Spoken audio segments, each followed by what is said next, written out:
So here we have the Volkswagen UP on a 68 plate. I'm going to start off by showing you around the outside of the car, and then we'll hop in and run through some controls on the inside of it from there. From the outside though, you can see it's a 5-door car with alloy wheels. We're going to start off inside the boot area of it first of all. As we approach the back of the car, you can see we have reversing sensors.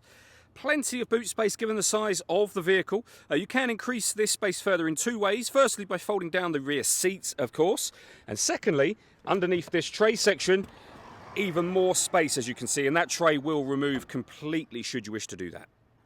Okay, so we're just going to work our way back around to the front of the car, and then we'll hop in and run through some controls on the inside of it from there. Just briefly before we climb in, I think it's well worth seeing the interior from this exterior point of view. There's plenty to run through on the dashboard, so let's hop in and we'll do that right now. Okay, now that we're inside the car, we're going to start with the dials. On the left-hand side, we have the rev counter, we have the speedometer in the centre, and on the right-hand side, the fuel gauge. In the centre of the speedometer, you can see the total miles for this car. They are 14,378.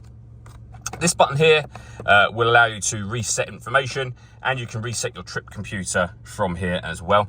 And then, if you wish to, you can change the information displayed in that main section using buttons on the right-hand side of the steering wheel just here.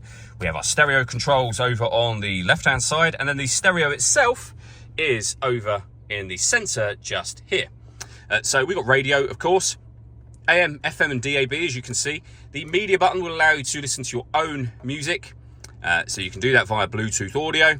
We've got USB input, SD memory card input, and auxiliary input, which you can see just there as well. Above that, we have our climate control. So you can adjust the fan speed, just here, the direction you'd like the air to be distributed in. The air conditioning is on at the minute. That's off, back on again. The temperature, you can adjust here, of course. When you're happy with those settings, you can, as I say, turn the air conditioning on or hit auto. The car will now take full control, as you can hear, to maintain the temperature for you. Any manual adjustment that you make will override auto straight away. We've got a heated driver's seat with 2 heat settings, and the same on the passenger side. A heated rear screen just here. And this button turns off the stop and start. This car is designed to cut out when it's stationary in traffic to save you fuel. That system is off when that light shows. Below that, we have a cup holder, 12-volt charging socket. You can reset the tyre deflation warning system. We can also turn off various other safety settings. So for example, with this car, you can turn off the city emergency brake system just here, and back on again, of course. And then you've got your 5-speed manual gearbox.